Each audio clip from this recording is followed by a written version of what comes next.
Hey, welcome to Tales Craft YT, where every story feels like a second chance at life. If you find yourself nodding or feeling something deep by the end, consider subscribing and giving this story a like, it helps more than you know. Let's begin. My name's Mark. I'm 27, living in a modest apartment in Portland, Oregon. I work remotely as a back-end software engineer for a mid-tier tech company, basically coding long hours, drinking too much coffee, and getting lost in terminal windows. I've been dating a woman named Tina for 3 years. Or, enduring might be a better word now. We started strong. She was magnetic, full of spark, the kind of woman who made you feel like life could be electric. But that spark slowly morphed into something cold and sharp. She's been comparing me to her ex lately. Trevor had ambition. Trevor had a six-pack. Trevor had purpose. Why can't you be more like him? She says. That's the kind of dialogue I've grown used to. From the moment I wake up, it's like I'm being measured against a ghost. She critiques the way I chew, the way I talk, even how I breathe sometimes. Just last night, she ridiculed how I walked from the kitchen to the sofa. I try to be present. I do the chores, pay our bills, cancel hangouts to keep her company, only to sit next to her while she scrolls her phone all night. And yet, I never measure up. It's like I'm competing with an ideal version of myself that doesn't exist. This morning was no different. I forgot to move the laundry. I was up debugging a bug until 3 a.m., but that didn't matter. Her words echoed again. Maybe you should start thinking about why I'm even here. By noon, I couldn't think straight. Slack notifications were melting my brain, and every buzz felt like a threat. I grabbed my bag and walked to a cafe I used to love, Maple and Pine. It's quiet, earthy, filled with the scent of fresh coffee beans and the hum of acoustic music. I ordered a black coffee and tried to work, but my screen blurred, my code wouldn't click, and my thoughts were a mess. That's when she spoke. Rough morning, the barista said, not the one from before. She had auburn hair tied up casually, freckles, and the kind of gentle smile that feels like a breath of air. I nodded. She smiled kindly. Let me know if coffee's not strong enough for the day. Just that moment of kindness felt like a jolt. I hadn't felt seen like that in so long. She came around again about an hour later. Still here. That either means productivity, or escape. I chuckled. Maybe both. Then, for no reason I can explain, I said it. You look better than my girlfriend. The words just fell out. I regretted it instantly. Until she just looked at me, smiled softly, not flirty, not mocking, just understanding. Then maybe you're with the wrong girl, she said, and walked away. Her name was Julia. I couldn't stop thinking about that.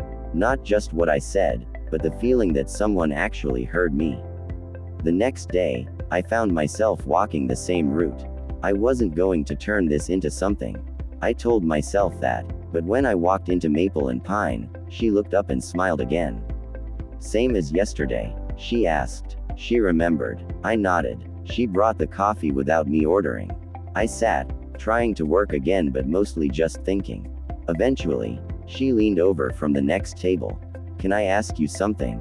That thing you said yesterday, you meant it, didn't you?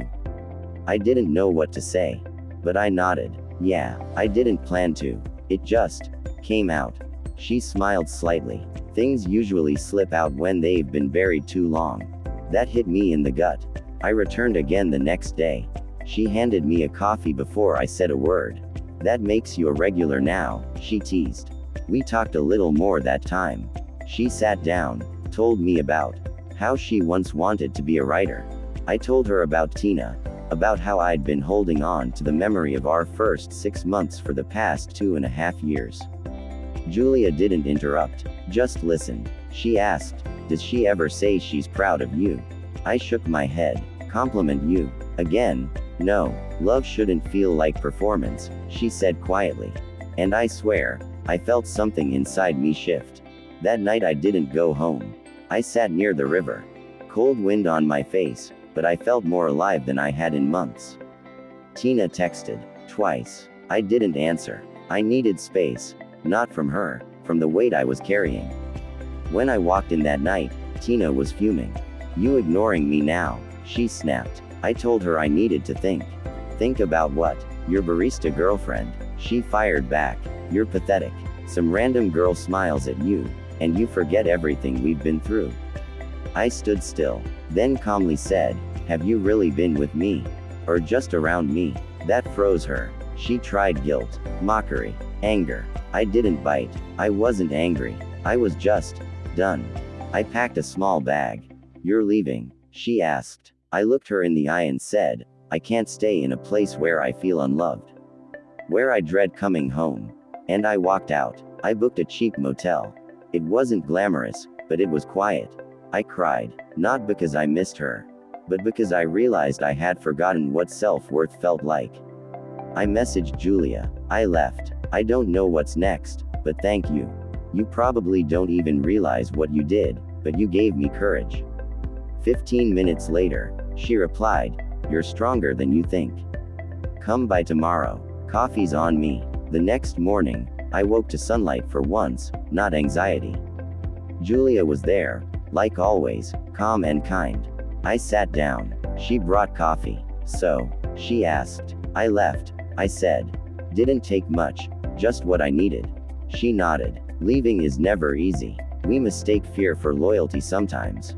We talked more. I told her how scared I was, not of being alone, but of rediscovering who I was without all that noise. She looked at me and said, you're already someone new, Mark. The version of you from 3 days ago wouldn't have said any of this. That stuck with me. Before she walked off, she left a slip of paper. An address. It's not a date, she smiled. But I make a mean breakfast. And you look like you've had enough motel toast. I showed up. Of course, I did. And that morning, we talked for hours about life, old dreams, childhood disasters, and awkward first jobs. She told me she once wanted to write novels. I told her I used to believe I'd end up in New York. It wasn't a romance. It was something deeper, safety. Weeks passed. I moved into a small studio apartment. Julia and I didn't rush anything. Some days I just stopped by the cafe for a few minutes. Some evenings we'd talk until closing time.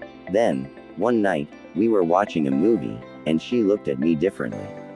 You smile with your eyes now, she whispered. That night, we kissed for the first time. Tina never reached out again. And that was fine. Some stories don't need a sequel. They end where they're supposed to, and that's enough. What mattered was this new chapter. Quiet, honest, unforced. And I finally understood. I was never broken. Just buried.